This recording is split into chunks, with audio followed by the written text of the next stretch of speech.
I will say, if you've played Helldivers There you and go. you watch Yeah. this movie, you're going to be like, "Oh, this is Helldivers," because it is exactly the tone of Helldivers. So maybe I'm wrong because That's a popular it's game. obviously hitting many generations and stuff. So I like to think I'm Yeah, wrong. Yeah. and like that tongue-in-cheek fascism and like nationalism that and like even the propaganda that is in that game, like they Yes. show Yeah. you at the start, and like it is exactly Starship Troopers. And I didn't realize, like, because I played that game, had a lot of fun with it.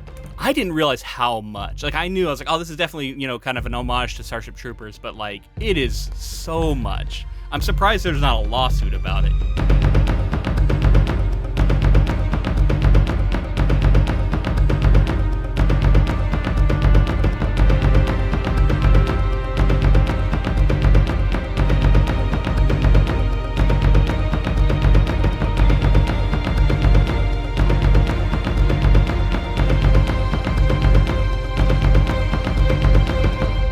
Welcome, friends, to episode 360 of the Ink to Film podcast, where we read the book and then see the movie. I'm filmmaker James Bailey. And I'm writer Luke Elliott. And this week we discuss Paul Verhoeven's 1997 film, Starship Troopers. Okay, we'd like to start this episode by once again thanking our patrons for sending us down this path. This is one that I know a few of our patrons have been trying to get us to cover for a while.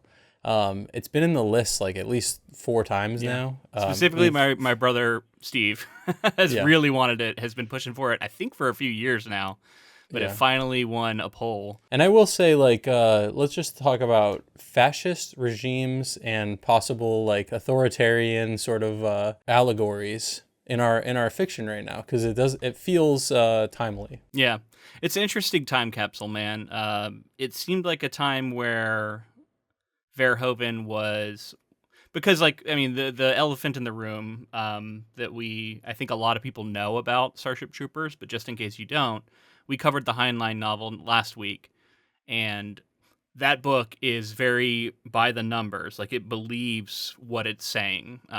From everything I was able to read, and my take on it was definitely that. Some people saw a little bit of irony in there, but I didn't detect much. This movie is very ironic, and yet it's having fun with it, and it's like, I think it's the kind of irony and satire that sparks debate, because in some ways the movie feels like it kind of does believe in itself, and in other ways it feels like it's definitely making fun of itself. So there's going to be a lot of people who watch this movie and probably get the wrong message from it. It's not like it's not obvious, but maybe some of the best satire is that way too, where it's not obvious. I don't know. I think that's a debate for like the satirists out there. I'm not really like an expert on that, but I mean, I think it's a funny thing to talk about. Obviously, given present day, what's like what I'm feeling pressures wise, and so like I guess that's what I'm talking about. Is like if patrons were pushing us to cover this, it's coming at an interesting time. And I think it's going to give a lot of room for conversation. As far as the commentary, critics of the time and audiences of the time, I think reacted in a way that you're saying. I think that there is something, I don't know, watching it as a modern viewer, I don't see quite as much of this, but it was being read as like, oh, this is off-putting and almost like seemingly like fascist propaganda as a film, pro-military, and like pro-authoritarian. Yeah.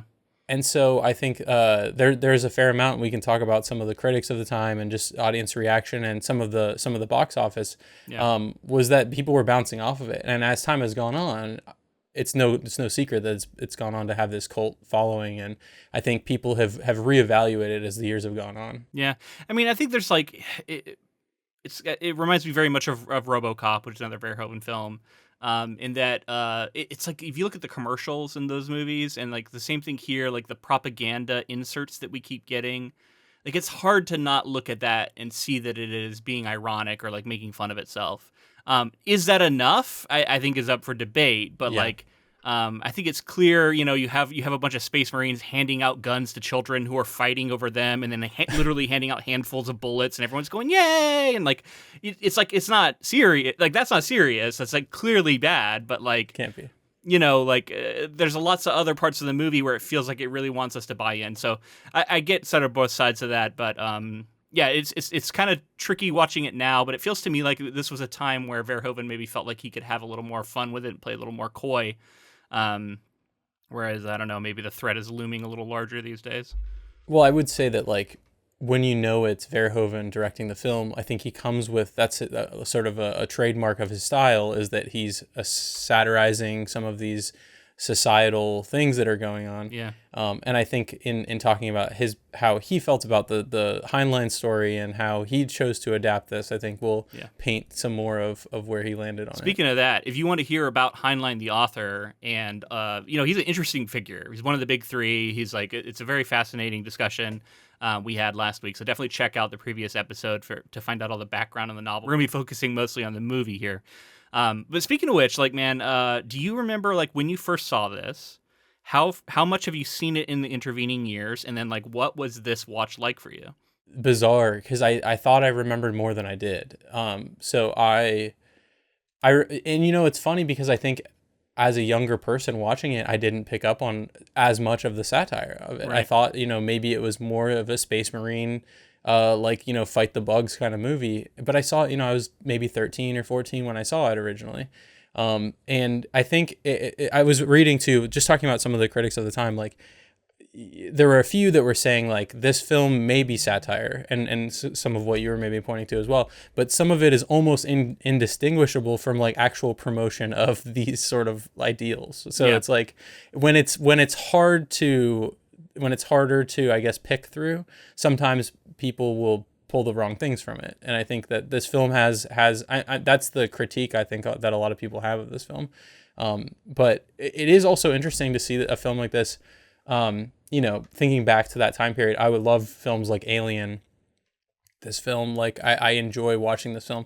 Even today, I think that it has like a charm about it that has to do with like some of the practical and CG elements that are being used. The like, I don't know, it's kind of like it's a little more approachable than Heinlein's story because it's like, especially for like a younger audience, because it's turned into like this high school, like the high school elements are played up and there's like these like love triangles and but it's funny because like growing up, I didn't really understand like the commentary being made on the like our three major characters who at the beginning of the film are like, we're gonna be best friends forever no matter what happens, and the end of it you're seeing like kind of changed characters, and like the ways that I picked up on, oh look, they remained characters, the ways in which the system takes them in and changes them and so as a kid I maybe saw like, oh look, they did end up, he's a badass and she's this and he's, they all ended up in roles where like, if you're just looking at it from like a progression of their like military careers, sure, they're advancing. But I think this film asks an interesting question that I'd pose now, and we can dig more into it, is like, what's the messaging at the end of the film? And think that ultimately will be where you land with some of the satire too, is like, is this the happy ending that you were seeking? Yeah. We can return to that, I think, when we get to the end of the movie. But I'll give my background with the movie too, because I think I might have seen this in the theater. I don't have a clear memory of it, but if I didn't see it in the theater, I definitely rented it and watched it shortly after it came out. So probably like 97, 98. So I would have been like 12 or 13. And this movie is such a strange one. It's like, this is a kind of movie, I say this a lot on this podcast, but whenever we do the older movies, I'm like, are they making movies like this anymore? It doesn't feel like it, right? Like it's definitely not this movie. Yeah. This movie is such a unique experience. Big budget too, like big for budget, the time, like big it's effects. It's not total like a massive budget, but it's way bigger than anything given the source material would be given these days. Yeah, and those effects hold up pretty well. Actually, I was kind of worried that a lot of the stuff was going to look real bad, but I'm happy to say most of it looks really good. I mean, a couple stuff looks janky here and there, but like overall, it holds up really well. And then I remember liking this movie a lot as a kid. I thought it was very fun. This is around the era where I would have been getting into like probably StarCraft around this time, which felt like exactly this, which basically is exactly this. Mm-hmm. I don't know. Yeah, I mean, I'd seen Aliens probably at that point, which also has the Space Marines, which all comes back to Heinlein. And I hadn't read Heinlein at the time, so I didn't know that. But I had a lot of fun with this movie. I had a crush on Denise Richards when I was that age, so seeing her in this was great. It was a kind of movie I was really into. I feel like I watched it a few times when I was young. Yeah. How about like super young, just barely post Doogie Howser, Neil Patrick Harris too? It's just like so cool to see him this young. But also, like, you could think about, like, 13-year-old me watching this. This is a hyper-violent movie. There Yeah, is I mean, like, the gore is extreme. The yeah, bodies, like, the crushed heads and the torn-up viscera everywhere. Like, Verhoeven really leans into that and just loves showing it off and how gross and squishy it is. And, like, all his movies are super horny. So there's, like, tons of, like, sex and nudity in it as well. And it's a weird movie because, like you said, otherwise it does kind of feel like it's made for like high school age kids to watch because that's who we're following. But I actually think that kind of lines up with the book we read because, as we talked about last week, it was originally written to be a juvenile novel, and then he had to rewrite it, or he chose to rewrite it to be more for adults. But like a lot of that like DNA is still in there of it being a juvenile novel because it was rejected by his publisher. If you want to hear more about that, listen to last week. But yeah, this time around was a very different experience. Like, I've read the book now, so I saw all of the ways in which it led to this adaptation. Yeah, again, I went in worried it wasn't going to hold up, but like I was surprised by how well the effects held up. And then the satire, I agree. It felt like I really wanted it to be a little more biting or like seem like it had a little bit more of a purpose to it. It felt like it was just kind of showing some absurdity. It's like, let's show some absurdity to this messaging. Let's show how like kind of tone deaf this can be at the violence that it's causing, which is that's valid, but like it never really went any further than that. You know what I mean? Like it just kind of left us with this feeling of like, yeah, it's a little bit absurd. So yeah, I kind of went on a little more from that, but like overall, I had a lot of fun watching this movie. It's a yeah. wild one. I was surprised at how much fun I was having, even if like Verhoeven and like especially I'm thinking like Total Recall and RoboCop. There's definitely a lot of like kind of stiff acting. He doesn't necessarily get the best performances out of all of his actors, but it was a lot of fun and like I had a good time watching this movie even today. I think now that both of us said that we enjoyed watching it too, I want to caveat that by saying I don't know that like new. I think it speaks to our like specific experience and generation too. Like I don't know if you showed this to like a newer audience if they would kind of get it. Like I don't know. obviously they might understand the satire, but what I mean to say is like the like very 80s feel of it. Like it Yeah. feels like an 80s 90s film. Yeah, my wife thought it was an 80s movie when she started watching it, but then I was like, no, came out in 97. Yeah, It but it's has an very 80s feel to it because Verhoeven's like kind of synonymous with the it's 80s, you know? yeah, it's Verhoeven, yeah. I think that it would be a tough sell for people that haven't seen it. Like if you're just like you've never seen Verhoeven, you don't know RoboCop, any of that stuff, and you're just trying to like show this to somebody, not only because the satire in it is like playing it both ways a little bit. Yeah. I don't think that Verhoeven would agree with that. I think Verhoeven would say no, I was going for it. But Yeah. and it's to a modern audience, it's so clear, like you said, with the like advertisements and like some of it's the just key, so absurd that like Yeah. it can't be real.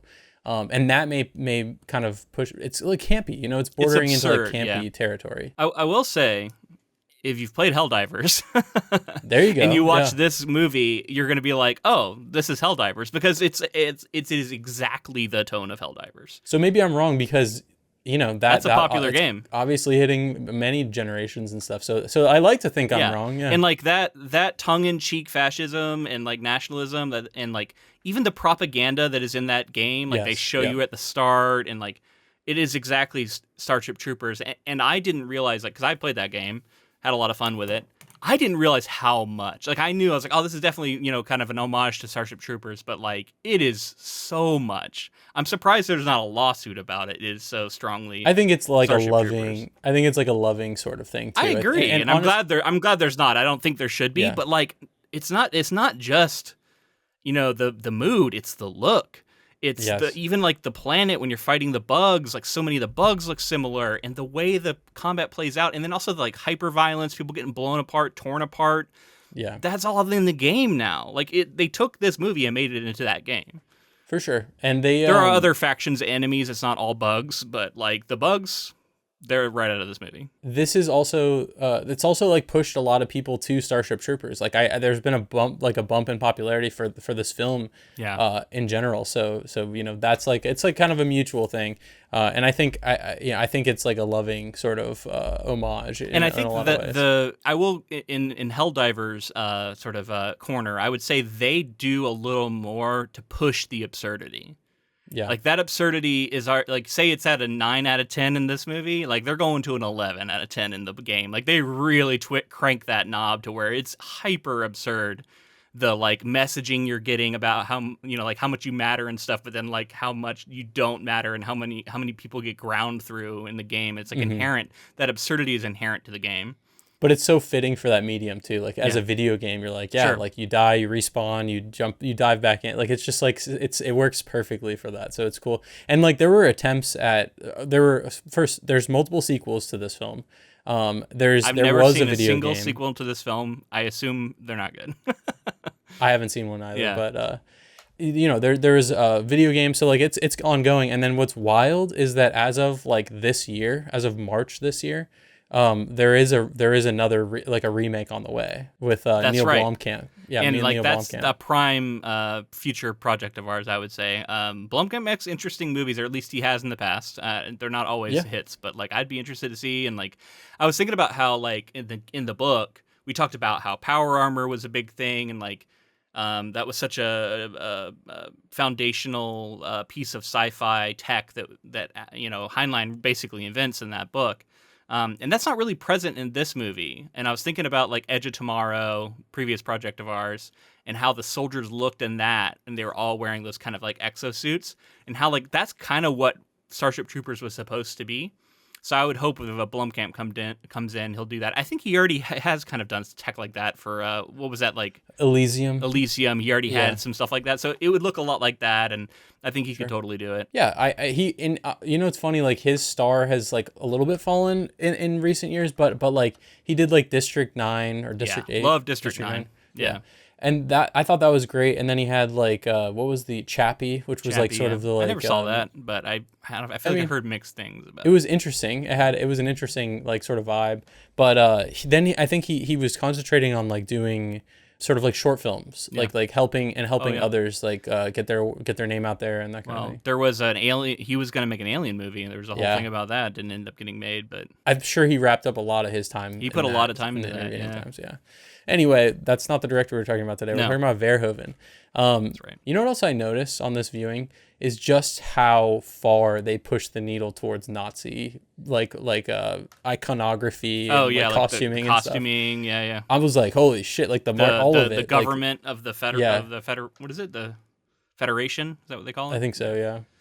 Yeah. Just the way that they push that, and I'm like, I think if you, like you said, if you put this movie on mute and had it playing and you saw some of that, I think that you could be forgiven from thinking that, holy shit, this is some sort of like, Nazi propaganda film from, I think in Verhoeven's defense, he probably accurately took the temperature of the American public, assuming America was like one of his target audiences for this, because he's a foreign filmmaker, right? Like he's not American. Dutch, yes. yeah. But assuming that that's the biggest like market, he's going to be the sort of trying to sell it's this English to. language. So. English language. I feel like he looked at this and said, they're not ready for me to go too far, so I'm going to make this movie that they're gonna like, but like I'm gonna kind of like sneak in commentary, and I'm gonna bake it in there, and it's gonna be something people are gonna talk about and unpack. But like he kind of had to Trojan horse it a little bit, I think, and like Sure. I think he kind of accurately judged that like he had to appeal to people who maybe wouldn't see any problems with this hyper militaristic version of society. And I think that that's like a little bit of what I reacted to, is that I think that in order to get this film funded and made, you're going to have to not say, I'm going to alienate, certain audiences. Yeah. And again, I fucking do not like the idea of saying that somebody's fascist or a Nazi is alienating an audience, because that, in my opinion, that audience deserves to be alienated. Right. But like... we have to remember this is 97. This is a different time, But even so, like saying the Nazis are bad in 97, like it's... No. Yeah. And I'm not talking about that. I'm just talking about like... I feel like the country was a lot more centrist.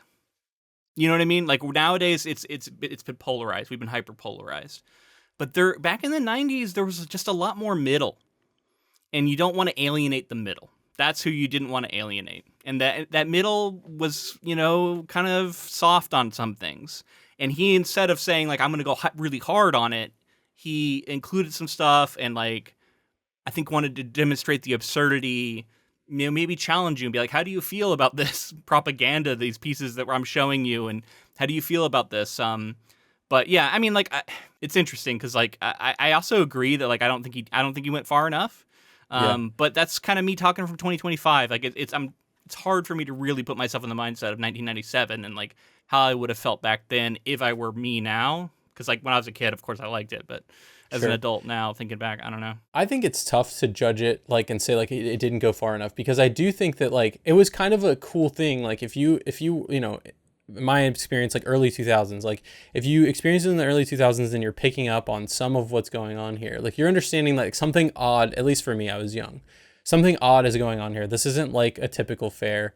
Yeah, there's like cool action sequences and it seems like they're defeating the enemy and stuff, and that's like the simple black and white version of it. But like I think it was a cool thing to note, like as time went on, if people were like, oh, I hate that movie, it's weird, it's like propaganda. Yeah. If you were the person to say no, it's nuanced and there's more going on here in the 90s or the early 2000s, I think that that's like an actual take.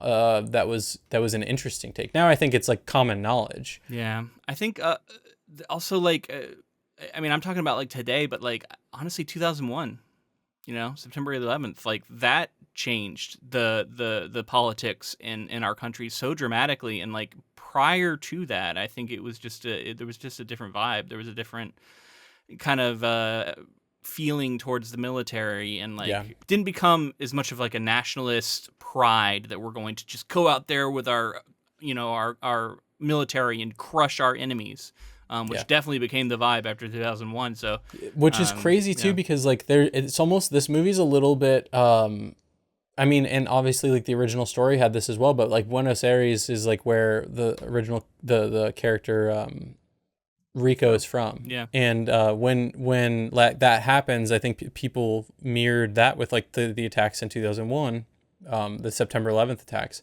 and like this idea of like I could see like a this tragedy driving this war, which exactly, it does, and I could see this film having a trajectory of misunderstood, kind of not great financial success to boom, oh my God, people love it for the wrong reasons around 2001, to eventually kind of like, people were starting to say, why are we fighting these wars? What are we doing? Our young people are dying and killing innocents and all this stuff.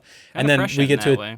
and we get to a territory where we're like, okay, maybe we're not cool with war like we were when we were all riled up about these attacks. Yeah. And then more nuanced takes become, I think, more normalized. So you mentioned that part, and like I was going to mention it later when we get to it, but I'm just going to bring it now. I saw this funny theory out there. Okay. I don't know if you encountered this at all, about how the war actually maybe began.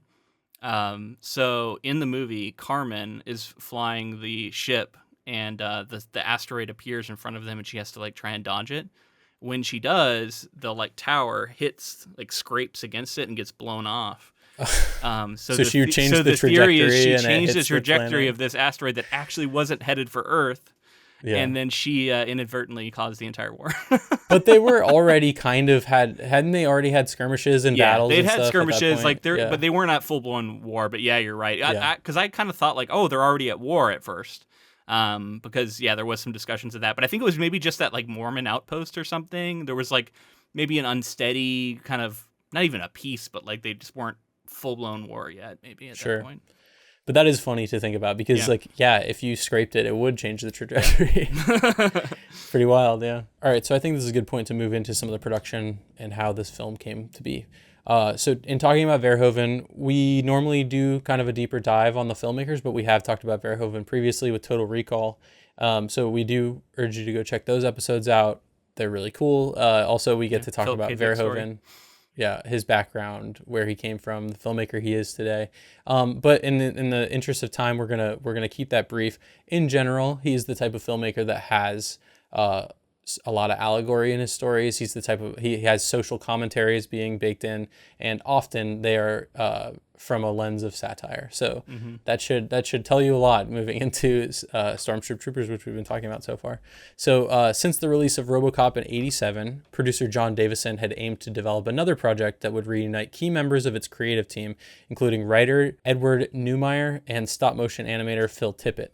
Neumeier's treatment Bug Hunt at Outpost 7 was intended to be a comedic, jingoistic, and a xenophobic war film, pitting the heroes against insects chosen due to his wife's fear of them, set against the backdrop of a teenage romance story. In December 91, Neumeier brought his treatment to Davison at Warner Brothers Studios Burbank. Davison realized the treatment bore similarities to the 1959 science fiction novel Starship Troopers by Robert A. Heinlein. Neumeier and Davison considered directly adapting Starship Troopers, but Davison assumed the film adaptation rights would already be taken. Eventually, they presented this treatment to TriStar, who rejected it. Around that time, they realized that the rights were available, and instead they pitched an adaptation of the novel using elements from that script that they pitched, the Outpost 7 script. TriStar was more receptive, and the pair also gained support from other executives who had previously supported their work on RoboCop. So starting to rally interest there. Mm-hmm. The rights to Starship Troopers were purchased, and Neumeier began adapting Outpost 7 to more closely fit the novel. Progress was slow. TriStar replaced executives, and high-cost or risk projects like Starship Troopers were more closely scrutinized. So, we're talking 87-ish is when RoboCop came out. So there's already a development process being incorporated here. And then in December 91, Neumeier's got a treatment where, this film comes out in 97. So it's got a lot of development that it went through. So Verhoeven also believed, which he was brought on very soon after this, but Verhoeven believed that the repeated regime changes at the studio worked in their favor as the project was overlooked until it was too late to cancel it. So kind of like, that's funny, back rooms, and they're getting it made under the table, it almost seems. Davison forgot to cancel it. Yeah. Davison spent much of 1993 securing several key crew, including Tippett and Paul Verhoeven. Neumeier and Davison said Verhoeven was their only choice to direct Starship Troopers because they determined the fantastical creatures, genre, and political subtext suited his creative sensibilities. By 94, TriStar remained reluctant to put Starship Troopers into production, and eventually Davison, Verhoeven, and some others decided to produce test footage to demonstrate their intended visual style and tone. So they took it upon themselves. They were like, we got to make something, proof of concept. Let's show that how this is going to go.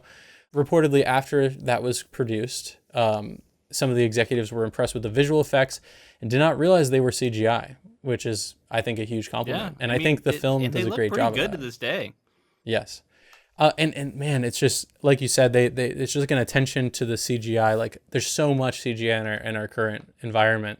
And like, there's this big push for practical, but like, the best is the merging of both worlds. There's and enough time to work on it, and not a billion shots to CGI, obviously. But it's just, it's so cool to see that, like, these aliens look so unique. The arachnids, I think they're called. They're the like design of all super the aliens. Cool. Very cool. And Tippett is to be credited with that. And like, again, he worked on RoboCop. He's worked on all kinds of stuff, but he does a ton of like miniature work, stop motion animation, like all the stuff that I love. And then you incorporate the CG elements in there as well. I just think it's so cool. Eventually they approved moving into pre-production, but they needed more funding. So they would go and speak to other distributors and companies. And then Disney and Sony came on board kind of as financial backers, and then Disney got the distribution for the film in return. So they were able to get all the funding with Disney kind of releasing it under their Touchstones Pictures. So we were talking before about sort of Verhoeven's look at this and how far he took it or didn't take it. And I think it's interesting as when we talk about like sort of the writing process and what they decided to change and that sort of thing. Neumeier was concerned about how to translate the tone of this work because the controversy surrounding its release, Heinlein's original work, which obviously was like conservative, militaristic, libertarian, fascist. Certain aspects of the novel were challenging. He considered the first and third acts narratively strong, but he felt the middle, focused on the boot camp experience, was an overly long piece preaching Heinlein's readership. So like preaching all of those like ideologies, and he didn't think it was going to translate well. There was a lot of long preachy moments in that part of the book for sure. Right. Verhoeven came aboard and he tried and failed to read the novel. He wasn't able to read it, finding it uninteresting and too politically right-wing.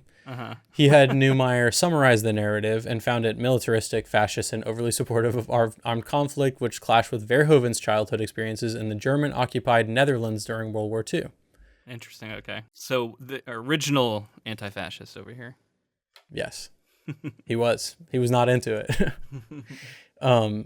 Which I think, that should also kind of That tells you fit something along right there. Yeah. I think that like the messaging of the film is very clear when you understand the background too. He decided to use the basic plot to satirize and undermine the book's themes by deconstructing concepts of totalitarianism, fascism, and militarism, saying all the way through, I wanted the audience to be asking, are the characters crazy? His contributions to Neumeier's second draft included developing the romantic subplot and combining the male character Dizzy with a Neumeier created female character called Ronnie. Okay, so there's all kinds of wild stories about the production of this film. Okay. Some of them being, they're looking for alien landscapes, so they found places in like Utah and Wyoming, and they wanted these it looked kind of like, that was my guess. Yeah. Utah, Wyoming, somewhere in that area. Yeah. They wanted those like rock formations and that sort of thing. But also the area featured extreme weather conditions, including hot days, frigid evenings, blizzards, 80-mile-per-hour windstorms that affected much of on-site equipment, requiring replacements to be flown in on a regular basis. So it was chaotic. They filmed in like South Dakota and the Badlands National Park, kind of a rough area to film in. And reportedly there was rattlesnakes everywhere. Oh, really? Yeah.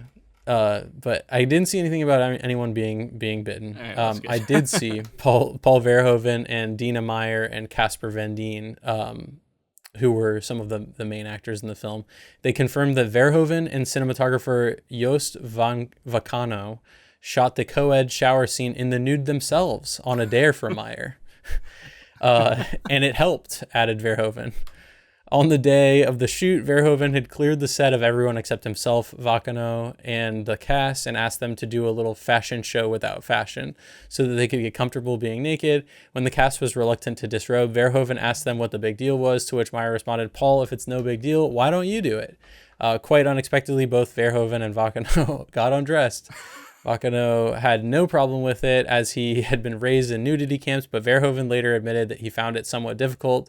However, as he told Vacano, "Hey, we need to give an example. The effort paid off because after an initial shock, Van Dien reportedly yelled, 'Oh God, Dina, why?' Everyone started to laugh, and the scene was filmed without problems." Wow. And what an unexpected scene that is when it happens in the movie. It just comes out of nowhere. Co-ed naked shower. Again, a very Verhoeven moment, I would say. We talked about like Heinlein being sort of, I guess, having like some progressive thoughts on women or at least like for the time. Maybe not progressive, but like equality. If equality if like semi steps towards equality is progressive, then he had some of that. But I think it's, even the idea of like co-ed showers, I think is like a pretty novel idea for 97 in like an American audience seeing this. Like, well, Verhoeven, I wouldn't put it past him. Sure. Yeah. That wasn't in the book. I don't remember any co-ed showers, but man, it is. But it is interesting too, from like a European sort of sensibility to an American audience. To an American audience, nudity and it's just a different thing. And like I don't know. I've never been the kind of person that was like, I don't want nudity in my films. Agreed. I think that it can be done like very distastefully and like objectifying people, obviously. But part of the human experience, and we want films that can reflect the human experience. And also like it's okay to have films that are sexual and have films that are exciting in that way, especially if they're made for adults. Granted, this is a little, I would say this is a little I don't know, it plays a little like taboo, right? Like he's playing like it. I'm not saying this is what equality looks like. I'm just saying that like there, like it didn't bother me personally. I'll tell you what, when I was 13 years old and I saw this, it blew my mind a little bit. Sure Paul Verhoeven. I also saw that he wanted to cast beautiful people. He wanted everyone to be like this idyllic looking person. But he had a reason for that too, because he wanted a cast who visually embodied the Aryan, blonde, blue-eyed, beautiful images he had perceived in Nazi propaganda films.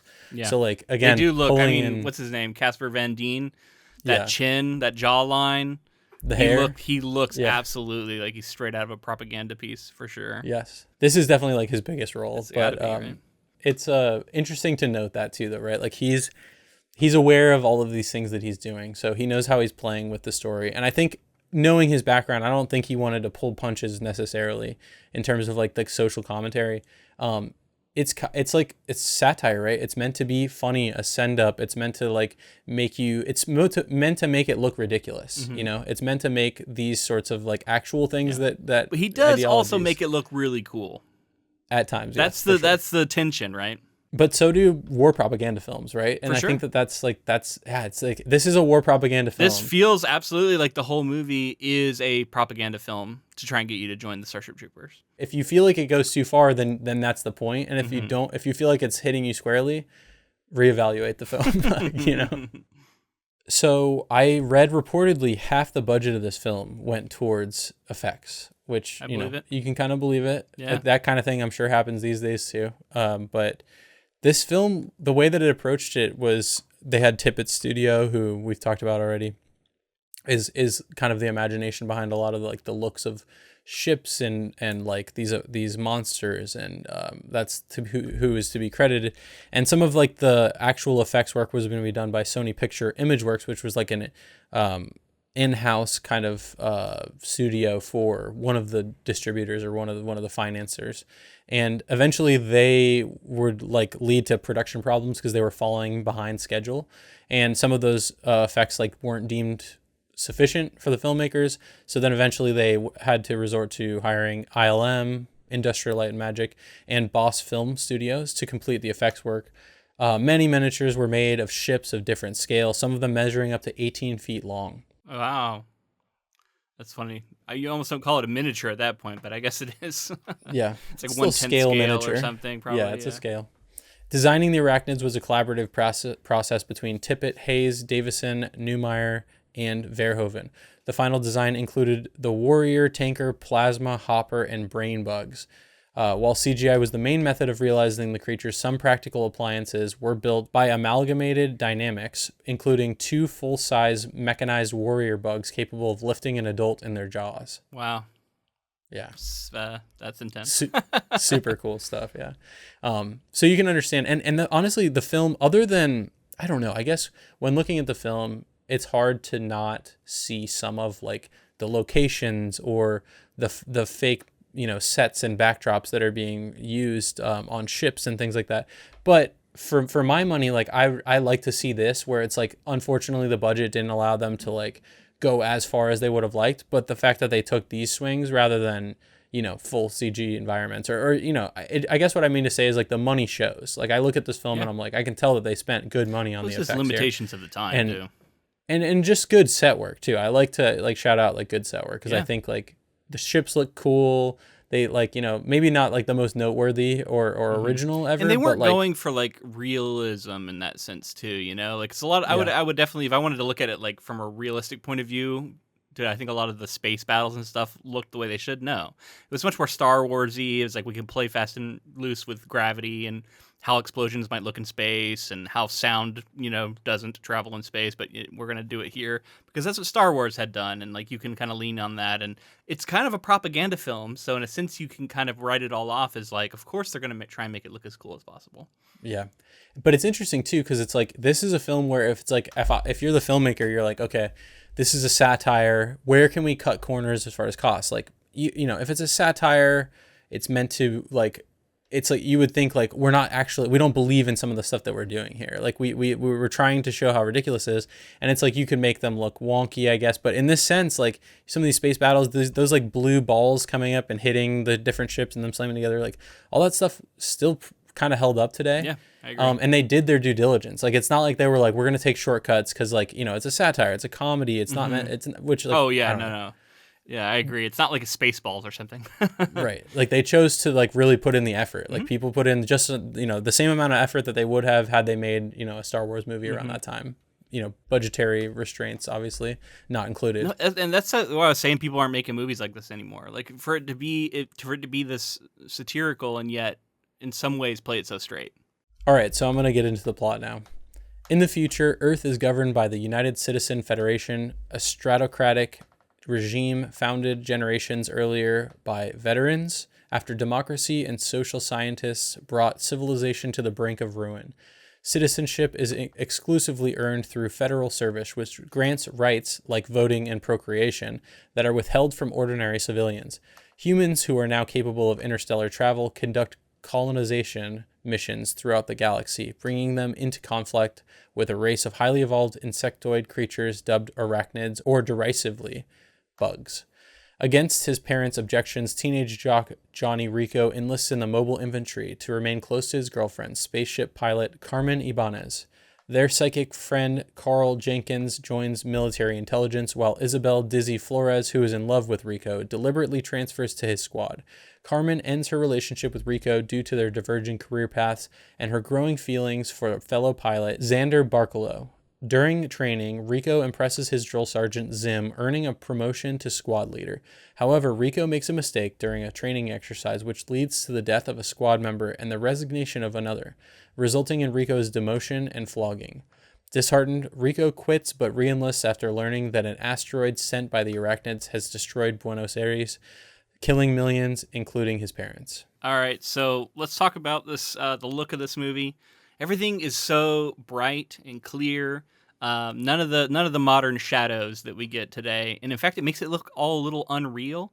Just how bright everything is. And then everything is just hyper. Everything is turned up to just an insane amount. Like, think about the football game they play is so over the top and violent, and like people are flying everywhere. And I think there might be two offenses on the field at the same time playing against each other, but only one has the ball. So I don't know. It was very strange. This is what I picked up from that. So first off, my fiance, like I started watching the film, got like 30 minutes in, and then she was interested, so that I rewound, watched the first 30 minutes again. So this is what I got out of watching that stuff twice. It's on a basketball court. Yeah. So I think it's football with basketball like AFL. rules. I don't know if you ever seen the AFL or the Arena Football League. It's kind of like that, yeah. But I guess what I mean is like you said, players are playing offense and defense, like back and forth, it seems like. So they're like, and like, obviously there's like massive amounts of just like slamming into people, and you can flip people over and just like wrestle them to the ground and all this stuff. So I was like trying to think about like the world in which like people wanted to watch this, like, and they're also like seemingly enhanced suits. They're like flipping around. Yeah, unclear. Very strong. Yeah. Maybe people are just super strong now. Yeah, nutrition has gotten really good. I guess. I mean, that's the trajectory of athletes. You know, they're just projecting it out another few hundred years, and plus, like, healing is obviously like they're able to repair people's broken limbs and stuff a lot easier, as we find out later in the movie. So maybe they don't care as much about broken bones. Maybe, but yeah, it was pretty intense, and by that I mean by my look at sports, I was like, this is ridiculous. I would never watch this shit. Yeah. But I think that's saying something, right? Like, it's preparing us for how the violence is going to go in this movie a little bit, right? Now we do get the very start, which is like an opening kind of propaganda piece where everyone's saying, "I'm doing my part," and then the like young kid pops out and goes, "I'm doing my part," and then all the guys laugh, all the like Marines laugh at him. That really also set the tone, I think. We also get that flash of the battle, which is like actually interesting because that's in the book too, where it's like a flash forward to Rico on the battlefield, and then we're gonna go back and find out like how he got there. Yeah, and it's like I thought that they were like, oh yeah, and he dies, and I was like, okay, start with the death of the main character. That's interesting. Obviously, go back and like we said, there's like a healing factor here in this, but just that I'm doing my part. I didn't know this, but in my research, I saw that it emulates a scene from Triumph of the Will, which is a Nazi propaganda film, and the reference is a line of dialogue specifically, "I'm doing my part." Mm-hmm. So, wow, yeah. Pretty intense stuff. And it's like now I've said that line just as a joke to people, like, "I'm doing my part." Yeah. And now I'm like, oh, that's got a dark context. I should probably not do that again. So yeah, I mean, the teacher giving his diatribe at the beginning is definitely right out of the book, and it's funny because I feel like they're less into it. Like the students are a little bit less into it, but right out of the book. One thing that I was wondering about is like why do we have the psychic thing in this movie? Yeah, it feels like it doesn't really go anywhere. I didn't really understand the purpose of it. The only thing I could track is that like later on, there's one point where Rico says that he just knows, that Carmen is still alive and that she's a certain direction. But like the tests early on showed that he had no psychic ability. And specifically, Carl said, like, you fucking should have had at least one right by dumb luck at this point. So he clearly doesn't have the. Maybe he develops it as he becomes like a better cheap soldier. Way to manipulate the plot a little bit. Like, I don't know. It felt unnecessary to me. Like, I'm fine with Carl just being like really smart, and that's why he gets into intelligence. But him being a psychic, I don't know, man. What's crazy is that I think the only practical payoff, like you could read into some other possible payoffs, but the only payoff that I saw for sure was Carl at the very end, like touches the bug and is like, it's afraid. And like, you don't need to be a psychic to know that. I know. Yeah. And that's about it. So maybe there's like again, kind of a like satirical, ridiculous nature to that, but I don't really know. Yeah. Or is it just like snake oil? Is it like they're trying to trick people into thinking if there's like parallels being drawn to Nazi Germany, that was something that like the Nazis really wanted to explore, you know, superpowers or Christian like relics and stuff. Yeah. They were really into like a cult and like trying to find, you know, psychic powers and doing experiments like that, you know. There's a reason that a lot of movies have been made about those kind of topics. And then I wonder if it's also just another piece of the propaganda, right? Like the first time we hear about it is shown to us as one of these commercials. Do you want to hear more? Was cracking me up. Like always, yeah. I read that Neumeier wanted to add that in because he felt that in the future computers and TVs would be merged, and I was like, he totally nailed that. Yeah. Like that's the case. True. But so the first time we hear about the psychic stuff, I'm wondering if it's part of the propaganda machine where Carl's not even really a psychic; he's just faking. Yeah, but what I mean is like maybe what's being implied is that the normal population is like, well, I'm not psychic, but somebody's psychic, and hopefully those are the people who are in power above us, so they can use their psychic powers to determine the future for us, and we're on the right path, and we'll follow them because they're psychic, and you know they have these abilities, or I don't know, something like that. Yeah, I can see that. Interesting.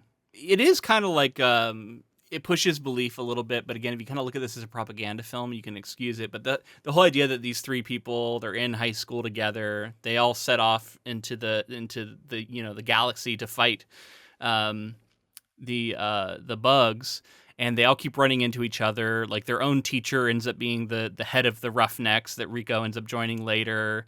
There's just like so many ways that things. I mean, like at one point, I think it's Xander says that he like chose to get assigned to this one, and then Diz like specifically sought out Rico's unit. So like they're trying to show that like there's a reason this could be happening, but like they keep doing it. Like the plot just keeps contriving reasons to get these characters together.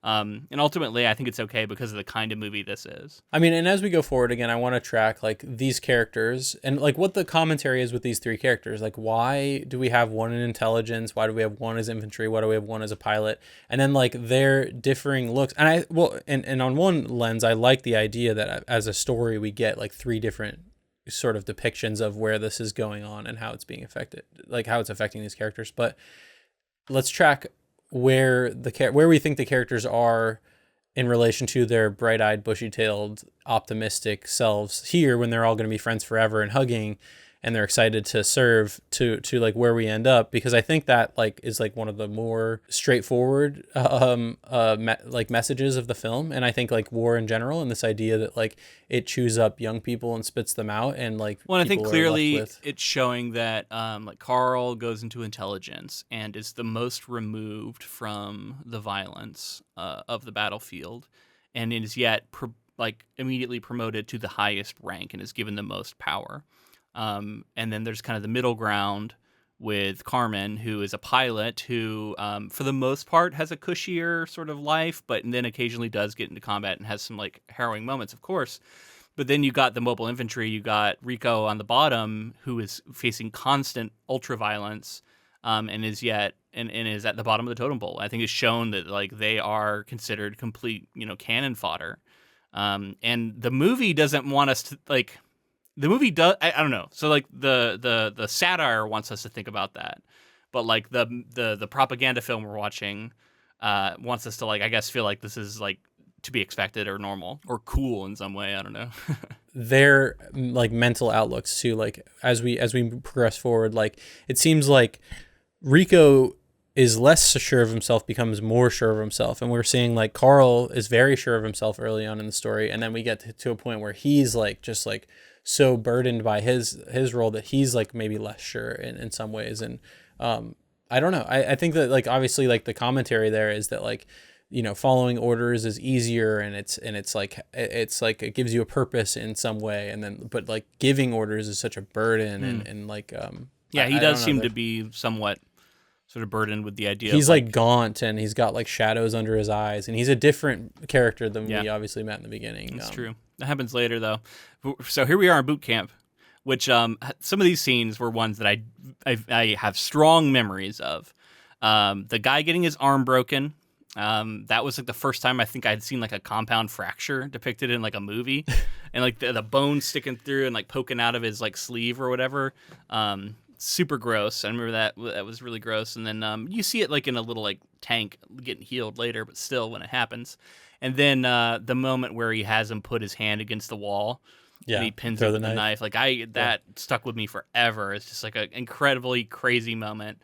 And then that all culminates in that one character who got his arm broken, having the live fire accident where he gets his head exploded, and it is fucking brutal, man. It like is. the practical way they did that and made it look was something young Luke had never seen before. I think. Well, and they don't shy away from like, it's like, it happens and then it shows it. And then sometimes you'll cut away and never see it again. Yeah, no, Verhoeven shows it. There are shots where it's just like in the background of the shot, or he's still in the arms of the other character, or like, it really, you get a good look at a lot of like totally destroyed bodies. Brains everywhere, a crushed skull, like they really went hard on the depiction of that. Yeah. And I want to shout out Clancy Brown as the drill sergeant too, because I think like he's a lot of fun. He's fun, and I like him in a lot of roles like this. I think he's great at this sort of role. Yeah, his story is interesting to track too, because he's like the drill sergeant, and as time goes on, he like wants to jump back more into combat, and they're like, you're gonna need to get demoted for that. And we'll talk about more of that later. Private. That feels very propaganda-y to me too, though. Got to jump back into combat. Yeah. That's where also, the real shit and then is. like he finds his glory. Like that's right. It works out for him. Yeah. Jake Busey plays the character who gets his hand stabbed, and like you look at that character and you're like, look the actor, and you're like, wow, that is such a familiar face. Yeah. It's Gary Busey's son. Right. Yeah, I remember. Yeah, I think he's in Contact. I want to say he's in Contact. He's like a terrorist or something. Like I've seen him in a few things, but like yeah, I don't know. I don't know what happened to him. Probably nothing good. I don't know. I don't know. Maybe he's fine. I don't know. But the Buseys seem like an intense family. Yeah, Gary Busey's an intense guy for sure. For sure. Yeah. He's got some stuff going on, or did. Hopefully Jake's doing okay, but I don't know. Yeah, Jake Busey, let us know if you're okay.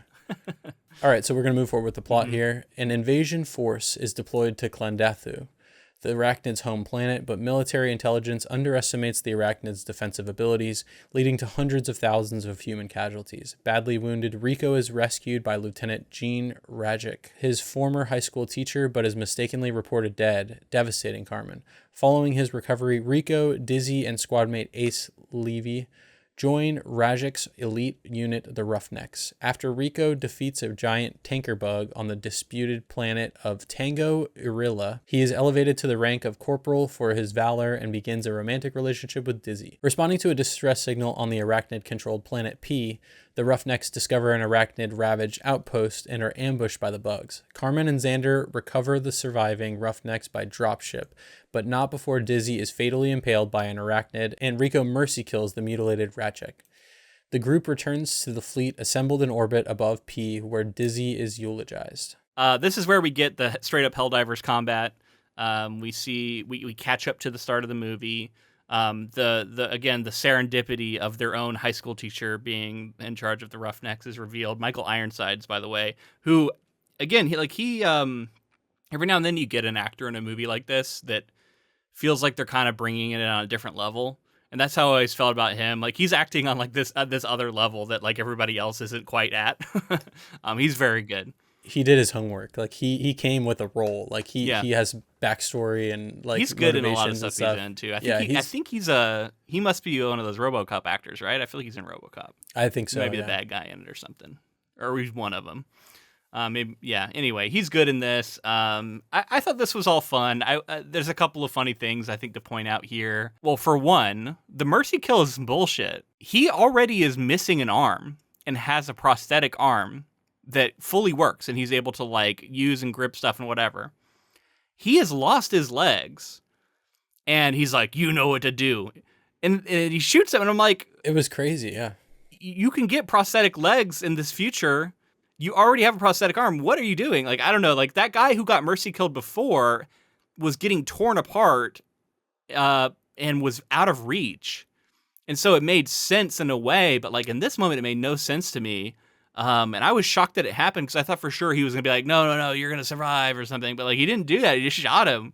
And maybe he's trying to show the brutality of this mindset or something. Like, I'm trying to figure out why Verhoeven went this route, but like, that dude could have lived. Yeah, I think it's fine to go this route, but like you said, we've already seen characters that have survived this sort of injury in this film. So it's like, why wouldn't you just like if it was like he got pulled into the hole and then half of his his lower half was gone. If his stomach was where it ended, yes. It would have made sense. But it wasn't. It was like the thigh. It was like mid thigh. I don't know, survivable. I think he just wanted to go out like that. But he did. it gives like a.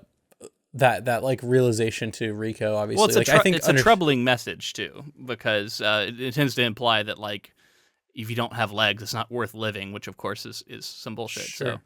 So yeah, it was a weird moment for me. It definitely rubbed me the wrong way, and I'm like, I don't understand why Verhoeven decided to do this, unless he's trying to show like this mindset is kind of sick. I don't know. I didn't. Again, I just think like if he had done more, like if the person had been more injured, then it makes more sense. Yeah. I know he wanted to like give Rico this sort of like grueling thing he had to go through, and then he becomes the commander, and like all that stuff makes sense narratively. There's a lot of Rico just either like I don't know if he's like direct. This is the most direct, like he kills the guy, but like there's a lot of the people in charge of him just dying and him sort of inheriting roles, upward. Right? He falls upwards a ton, and he's just constantly smiling about it. He's like, yeah, sick. That guy died, and it's me now. It's me now. Dude, you're next. You're next. Yeah. So the other one that really got me, apologies if I've said this many other times, but like Diz, when she gets killed, they blast off the like piece that's in her, and that she falls down, and she's got this big old like spike through her body.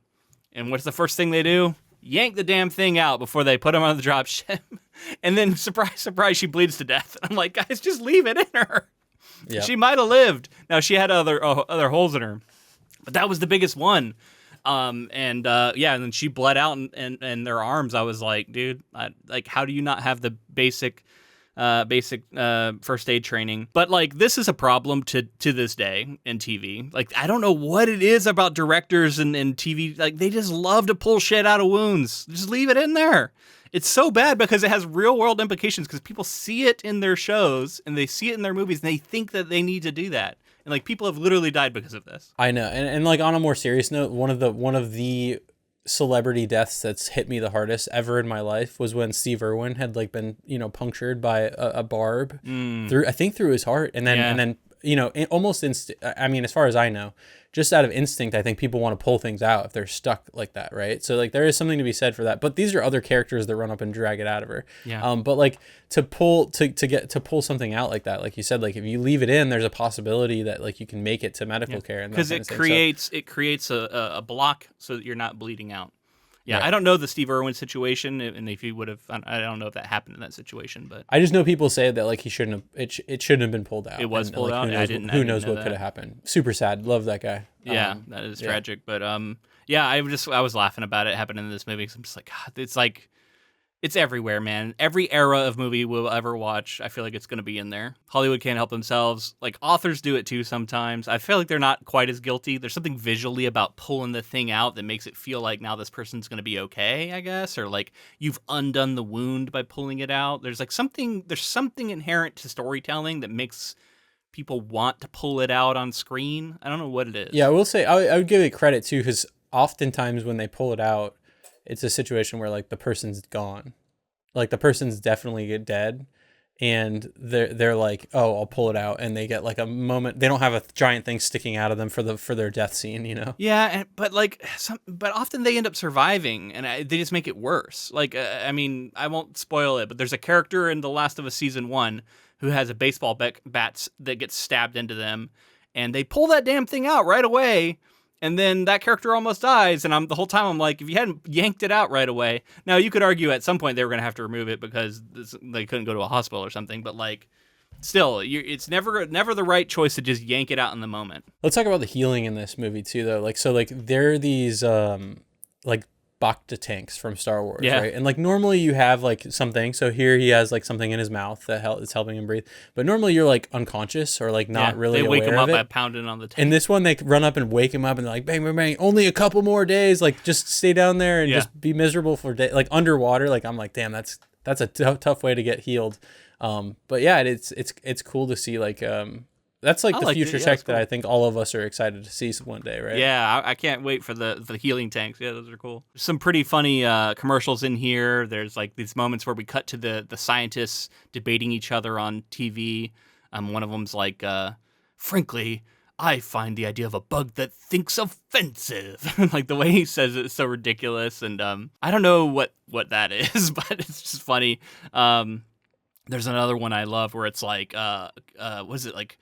The killer was what was it? Somebody was apprehended this morning, tried this afternoon, and is going to be executed tonight on live television on all channels or whatever. And it's like that's the kind of stuff where you see that and you have to know that this is making fun, right? Yeah, you would hope.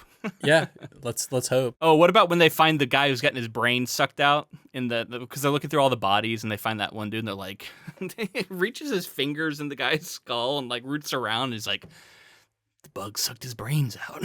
I don't know, there's so many crazy moments like that in this movie that has a charm to it, I guess. But people doing things where you're like, why would you ever do that? Just shove your fingers in there and root around like that. It's pretty. I mean, again, it's like that. I can totally see this pushing people to the point where they're like, I don't care about the commentary. I don't care about this or that. Like, this is too much for me. I can just see some people not enjoying this sort of, like I said, like that's camp at that point. Like you're in that territory, even outside of the commentary, like, or maybe a part of the commentary, but like, this is like a campy war film, and like wants to like lean into some of like the like, over the top nature of a lot of like film and media in general. All right, let's finish this up. Final bit of plot here. Jenkins, now a colonel, reveals the Roughnecks were deliberately ordered into the trap, justifying it as a necessary sacrifice to confirm the existence of a brain bug, an intelligent arachnid strategically directing the others. He assigns Rico command of the Roughnecks and field promotes him to lieutenant, instructing him to return to P and capture the brain bug. As the battle commences, Carmen's ship is destroyed by the arachnids, but an escape pod carrying her and Xander crashes into an underground tunnel system. The pair are captured by the arachnids, and the brain bug consumes Xander's brain, absorbing his knowledge. Rico directs his squad to complete their mission while he, Ace, and their squad mate Watkins rescue Carmen and hold the arachnids at bay with a miniature nuclear bomb. The brain bug escapes while the arachnids attack and fatally wound Watkins, who sacrifices himself by detonating the bomb while his teammates escape. On the surface, they learn that Zim has captured the brain bug, and the assembled troops rejoice as Jenkins psychically detects it is afraid. A propaganda broadcast details how the brain bug is being invasively studied to learn its secrets and ensure humanity's victory. The ad encourages viewers to enlist and do their part in the war so they can become like Carmen, now captain of her own ship, and Rico, who enthusiastically leads his troops into another battle. It is interesting, right? Because there's the funeral for Diz, who tragically dies moments before, and then Carl walks up and reveals that like this was all sort of the plan, and it's Carmen who is like that's fucked up. But like Rico is like on board somehow. He doesn't even seem that upset about it. And he's like, that's just the way it is. You know, he's like fully embraced his role now as this mobile infantry. And like this whole idea that like at one point it says like, oh, the pilots fly and the infantry dies or something. And like you would think that would be said bitterly, but instead it's like he's embracing it. And so he's becoming, I guess, the ideal soldier is, I guess, the message of this. And just embracing his role is to eventually die, which we could definitely see is probably going to happen if things play out the way that they seem to be. Yeah, I mean, just extrapolate from the ending of the story. I think you'll see some of that. And that's like the sort these characters get like jaded and like disillusioned and like pulled away from reality in those ways where it's like, you know, this is what I believe, this is what I'm here to do, everybody else has died, I'm gonna die, and like buying into that mentality is like a bit scary. And I think that's the thing that like at least have this. I know that there might be like some compartmentalizing happening, but it's like be aware of, you know, the system and understand like what is happening here and what's like the chewing up and spitting out that is actively happening. And yeah, it's like these characters, like like you said, he barely reacts to this girl that he seemed to have really had feelings for. Yeah. Clicks back in, decides to go back in, and so like once we get near the end of the film, I started asking the question like, okay, so like, what are you, if you're for this, like, what are you taking away as like the end goal? Like, what has happened? What's the achievement that's happened here? And to me, it's nothing. To me, it's an ongoing conflict that seems to have no end, that will, you know, hundreds of thousands of more will die in it. And like that to me is like where the film left me. And I think that some of the commentary is like, kill them all. These characters, these characters' arcs were, becoming maybe the perfect soldier, but like the overarching story here, like what have we learned? We've learned that war sucks, and that you know, it's going to chew you up and spit you out, and then it never ends. So like that's kind of, and I will say like Heinlein, while I disagree with a lot of some of what he put in the story, he also left it at this like open-ended war that was like going to continue on. And so I do think there's a commentary there. Yeah, man. So I want to talk about an effect that I don't think looks very good here. And that's when the spaceships are starting to get knocked out of the sky, I guess. And we see Carmen and Xander running through the halls with the captain, and they do this thing that feels very 80s to me. And I was surprised to see it in this movie, where instead, like, you can tell that they're in just a room, and the camera is just tilting side to side, and the actors are going, whoa, whoa, and like running against the walls. It kind of honestly feels like Star Trek TV kind of stuff. Exactly. Like, you know? It's very throwback, like old school, and like it doesn't look good, but it was making me laugh because like as much as they were trying to disguise it, you could just tell what was happening. Or was it intentional? Like, was it like this is like a, you know, again, it's like a throwback, nod, homage, calling card of the... It was very like Star Trek from the 60s or something, for sure. Yeah. I think that could absolutely be the case. Yeah. I don't know. Interesting. Maybe it was intentional. The pilot ahead, or the captain who's above Carmen, just gets killed by a door. And again, we get another situation where she's just going to kind of inherit the role, getting chewed up, man. You're next up, but you're the one who's going to survive. You know, that's always kind of the message, right? Like, even though you see what happens to the person ahead of you. They happen to land somewhere quite close to Rico, so that he can mount this rescue mission. We already talked about his like weird, like maybe psychic moment, because he's already like given up on her. He's like, oh, she's dead. We know we don't have to go. But then like they go down in the tunnels, and all of a sudden he's like, she's still alive. We're gonna go this way. Strange. But it's like a reason to get him apart, I guess, so that he has to go in kind of on his own with just the two others. We do see Xander get his brain sucked out in an absolutely wild sequence. That is some crazy effects. It looks so good. And he is screaming the whole time. Like, his brain is sucked out while he is fully alive.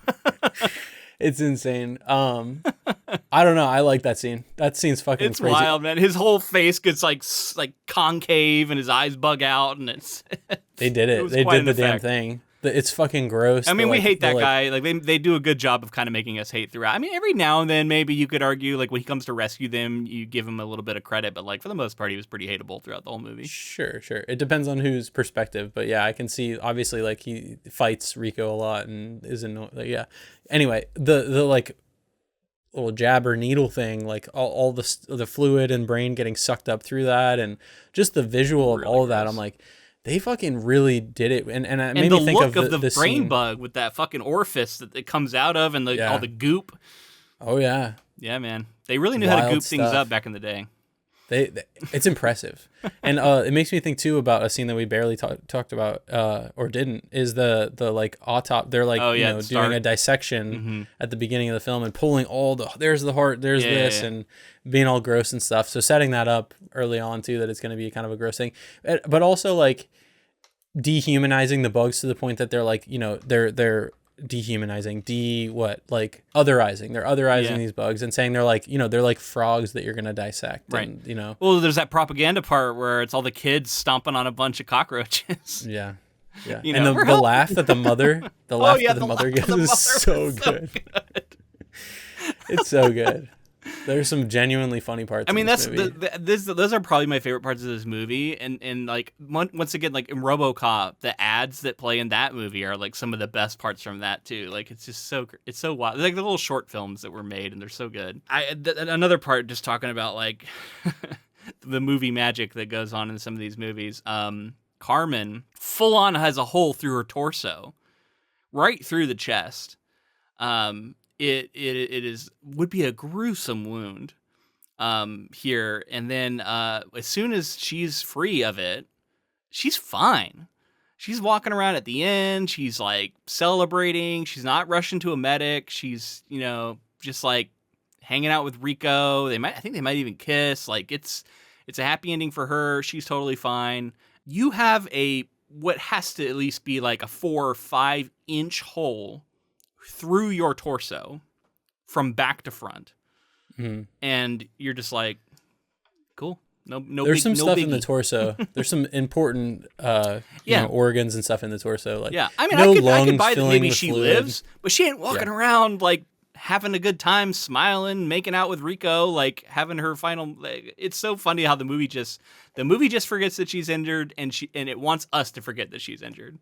Yep. I mean, your lungs are probably filling with blood. There's like, I don't know how close it was to the heart. It's filled with bug grime and dirt and all kinds of stuff. So you're getting a nasty infection. It's bad. Yeah. It's not good. Yeah. Not good. But anyway, who cares? But like ultimately, you can kind of hand wave it away as this being a propaganda film, and she's one of our main 3 who are all saved at the end, and we're all going to be okay. We get the moment of Zim. He's being raised up by his companions. He now salutes Rico, which is kind of like a wish fulfillment, like military thing, right? Like, you've risen so far in the ranks now that the people who you had to once salute now salute you because of your achievements. I mean, it's all in line with a propaganda film, I guess. So if you look at it that way, it all makes sense. We get a lot of those moments at the end. And then, the psychic moment where he puts his hand on it and it takes him a moment and he finally goes, "It's afraid," and everyone cheers. Like, you could tell it's afraid. It's surrounded by humans. It's been wrapped up in a net and tied up with it. And like, of course it's afraid. And speaking of those videos too, like the experimentation that they're doing on it, it's funny the the big times censored box that pops up after this movie and how nothing is censored at all, and then censors that moment is hilarious. They're really torturing that thing, and then like some in the audience are probably like, yeah. We got him. Like in Verhoeven's defense, I think he's showing, and the same thing happens with the Carl. Like there's a cut-in commercial where he's like showing how to kill them, and he's literally one's in a cage and he's just shooting it and like blowing its limbs off. Yep. Like he's showing how like we're just as bad. You know what I mean? Like I would say that would be the message behind a lot of this is like as bad as you think the bugs are, like humans are just as bad, if not worse. And we keep showing that time and again. This society especially. A few things as we wrap up here, I wanted to say, like, we talked about how like critics of the time did not love it. In a 2013 retrospective by The Atlantic, critic Callum Marsh said that while Starship Troopers' critical reputation had not improved significantly since its release, it was gradually shifting in a positive direction, with some critics and writers considering it an unsung masterpiece. So like 2013. Other retrospectives and analysis from the early 2000s all the way to the 2010s describe it as among the most subversive and misunderstood Hollywood studio films ever made, undermined by critics and audiences who misinterpreted the anti-fascist satire as an endorsement.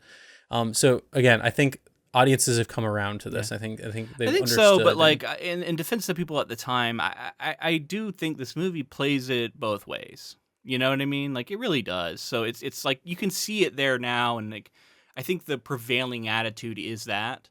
But it's I kind of got to forgive people who saw it and didn't pick that up right away because, outside of like a lot of these interstitial parts, it's you kind of have to be reading between the lines, I guess, and not everybody wanted to do that. While it doesn't help financially, and I'm sure Paul Verhoeven would have preferred it to make a bunch of money and this not be its legacy, but I think this being a part of its legacy is a cool, and it makes it noteworthy for those reasons, and like the fact that we can see art can be misunderstood, like have a new life and like be interpreted, and maybe it was ahead of its time. That's something we hear people talk about a lot. Is it so ahead of its time? Was it, or was it, I guess it seems that way.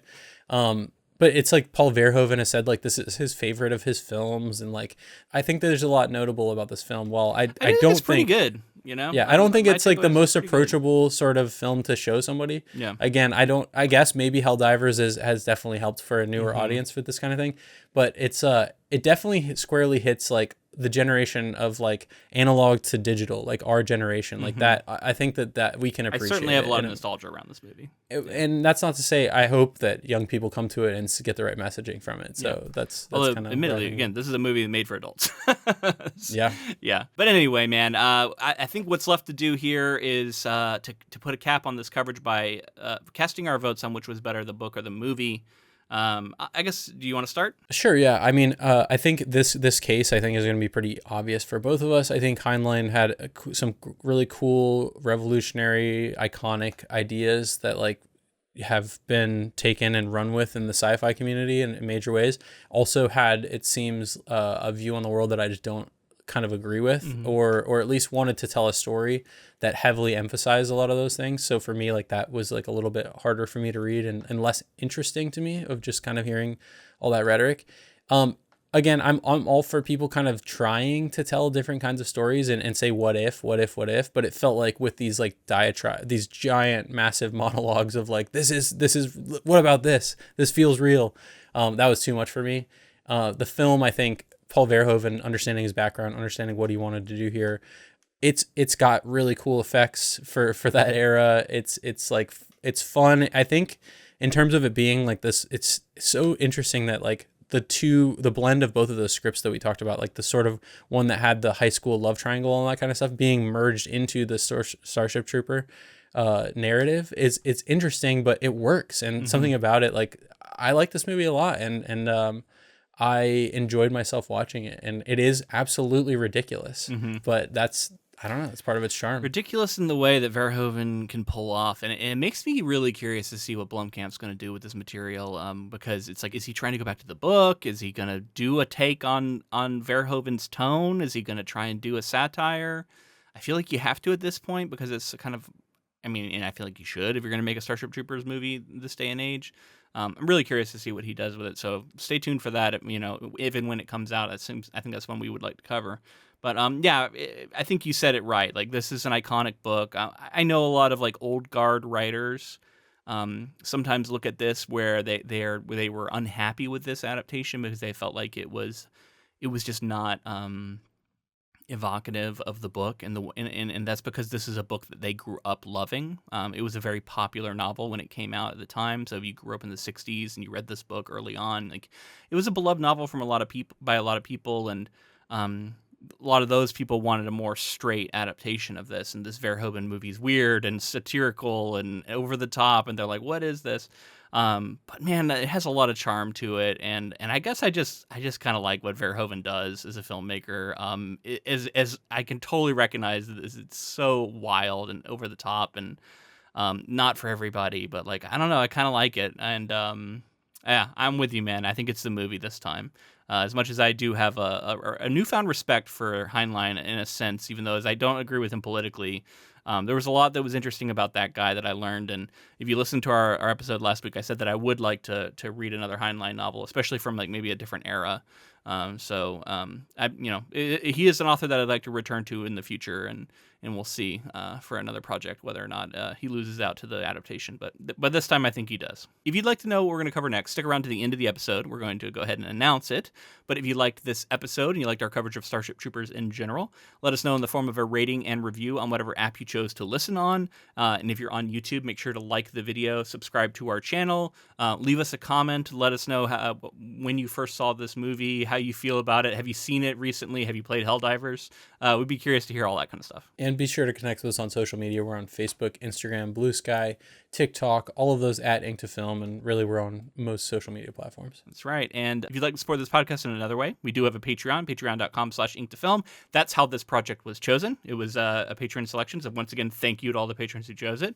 If you'd like to vote on future projects, that's where you're going to want to be. Also, you get monthly bonus content on there.